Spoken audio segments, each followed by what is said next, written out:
नमस्कार, स्वागत है आपका जन चौपाल में। मैं हूं आपके साथ रंजना और आज हम बात करेंगे भारत की कानून व्यवस्था पर, जिसमें हाल फिलहाल बच्चों के साथ रेप करने वालों को नपुंसक बना दिए जाने का फैसला आया है। जी हां, शुक्रवार को एक मामले की सुनवाई में मद्रास हाई कोर्ट ने बच्चों के साथ रेप करने वालों को नपुंसक बना दिए जाने का फैसला किया है और साथ ही कोर्ट ने यह भी कहा कि बच्चों के प्रति ऐसे घिनौने अपराध समाज में कानून के कड़े मॉडल को आकर्षित करते हैं।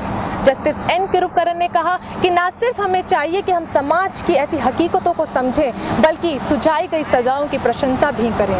हालांकि बहुत से लोग इस फैसले से नाखुश होंगे और साथ ही हमें ये भी पता है कि हमारा परंपरागत कानून ऐसे निर्णयों को लेने में असक्षम रहा है। ऐसे में जानना बेहद दिलचस्प होगा कि वाकई ऐसे अटपटे सुझाव समाज में जमी गंदगी को साफ करने में कामयाब होंगे या नहीं।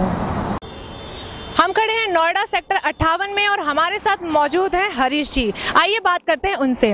हरीश जी, ये जो फैसला आया है ये अपराधियों का खून जमा देने वाला फैसला है। क्या आपको लगता है कि वाकई ये अपराध के रूप में उनका खून जमा देगा या समाज में जमी गंदगी को मिटाने में कामयाब रहेगा? Actually, my first you should respect the decision of the High Court of Madras, because here a lot of element with the destroying our society. As being the father of daughter, I know what this loving and caring of the daughter. So you should be respect the High Court and you should be follow and you should always advise others High Court, Supreme Court that please follow the advice of the High Court, so the Madras High Court, and you should be implement our country because of the save the dirty of the country.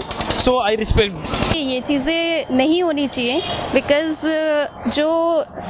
जिसके साथ ये problem हुई है वो पहले ही already इतना ज़्यादा problem में होता है, देन उसके बाद ये सारा लीगल जो भी हमारी प्रोसीजर होता है तो इसकी वजह से और परेशानियां हो जाती हैं, जिससे कि वो अपनी जो एक्चुअल प्रॉब्लम है वो फेस आउट करता है, प्लस ये जो लीगल चीज़ें हैं ये भी फेस आउट करता है इसके साथ साथ। ये समझती हूँ कि पहले उस चीज़ों को ख़त्म करना चाहिए जिससे कि एक जो जिसके साथ प्रॉब्लम हुई है एक्चुअल में वो अपनी फिजिकल चीज़ों को इम्प्रूव करे, देन उसके बाद अपना मेंटली चीज़ों को यूज़ करे या दूर करे उस चीज़ को।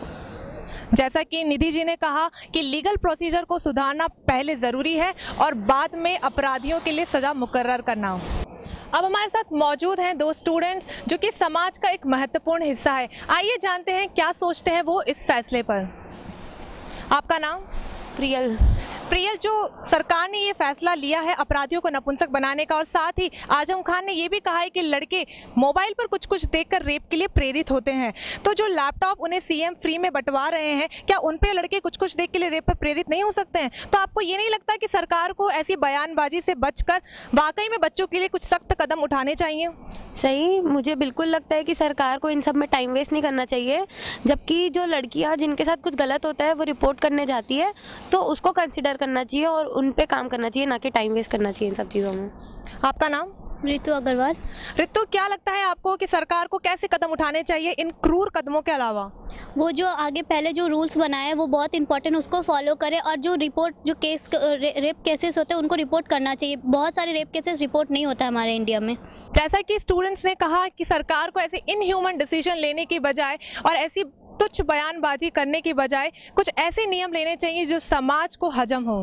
हमारे साथ मौजूद है अमित, जो कि स्टूडेंट जर्नलिस्ट है जिनका सामना आए दिन ऐसे मुद्दों से होता रहता है। आइए बात करते हैं उनसे। अमित जी, जो नेशनल क्राइम रिकॉर्ड ब्यूरो है उसके अंतर्गत 93% मामले ऐसे हैं जिसमें जान पहचान वाले बच्चे का रेप करते हैं, जिसकी रिपोर्ट पहले तो पुलिसकर्मी दर्ज ही नहीं करते। तो क्या लगता है आपको कि पहले सरकार को कुछ ऐसे कानून बनाने चाहिए जिसमें इन मामलों को दर्ज करने का प्रावधान हो, बजाय अपराधियों के लिए सख्त से सख्त सजा मुकम्मल करने के? देखिए, सबसे बड़ी बात यह है कि ये एक ऐसा सेंसिटिव इशू है, जैसे आप फैमिली की बात कर रहे हो, तो फैमिली में अगर इस तरह की बात होती है तो फैमिली वाले सबसे पहले अपने रेपुटेशन को लेकर के इसको बाहर नहीं आने देते। दूसरी सबसे बड़ी बात जो आप कह रहे हो कि ऐसा लॉ बनाना चाहिए, ऐसा कानून बनाना चाहिए, कानून बनाने से सिर्फ कुछ नहीं होगा, उसको फॉलो भी करना पड़ेगा। और सबसे बड़ी बात है कि हमें अपनी सोच को बदलना पड़ेगा। जब तक हम अपनी सोच को नहीं बदलेंगे, कानून बना देने से कुछ नहीं होने वाला है। आप जैसे देख रहे हो कि जैसे आपने फैमिली की बात करी, तो अगर हमारे माइंडसेट में ये है तो हमें अपनी सोच को बदलना पड़ेगा। एटलीस्ट सबसे बड़ी बात यह है कि हम जब तक अपनी सोच को नहीं बदलेंगे हम उस कानून को फॉलो नहीं कर पाएंगे। एक छोटा सा एग्जांपल आप देख लो, जैसे निर्भया का केस हुआ था, उसमें एक नाबालिग जो जिसको सजा हुई थी, 3 साल जेल में रहने के बाद भी उसकी सोच में कोई फ़र्क नहीं है। आज के डेट में वो टेररिस्ट बनना चाह रहा है। तो हमें अपनी सोच को बदलना पड़ेगा, हमें अपनी फैमिली में अपने बच्चों के साथ वैसे फ्रैंक होना पड़ेगा। बहुत जगह ऐसा होता है कि जितनी बाउंडेशन बना दी जाती है बच्चे डर के, या फिर वैसे बच्चों के साथ अपने को खुल के रहना पड़ेगा, वैसे एक माहौल बनाना पड़ेगा घर में और अपनी सोच को बदलना पड़ेगा। अमित, जिससे हमने बात की, जो कि पत्रकारिता कर रहे हैं और जो आए दिन ऐसे मुद्दों पर लिखते रहते हैं, उनका मानना है कि समाज को पहले अपनी सोच बदलनी होगी और बाद में समाज को सुधरना होगा। जैसा कि आपने देखा कि आज हमने अपनी जन चौपाल में जनता के बीच जाकर बात की और ये जाना कि कितनी भी सख्त कानून सरकार क्यों ना बना ले, लेकिन अपराधियों को तब तक नहीं बदल सकती जब तक वो खुद को बदलने का निर्णय ना कर ले। इसके लिए जरूरी है कि पहले हम अपनी सोच बदलें और फिर कानून को, क्योंकि मानसिकता को बदलना उतना ही जरूरी है जितना जिंदा रहने के लिए सांसें लेना। आप अपने सुझाव हमें हमारे YouTube चैनल और Facebook पेज पर भेज सकते हैं। आपको टाइप करना होगा अपने सर्च बॉक्स में जन चौपाल। बने रहिए हमारे साथ, फिर मुलाकात होगी एक नए मुद्दे के साथ। नमस्कार।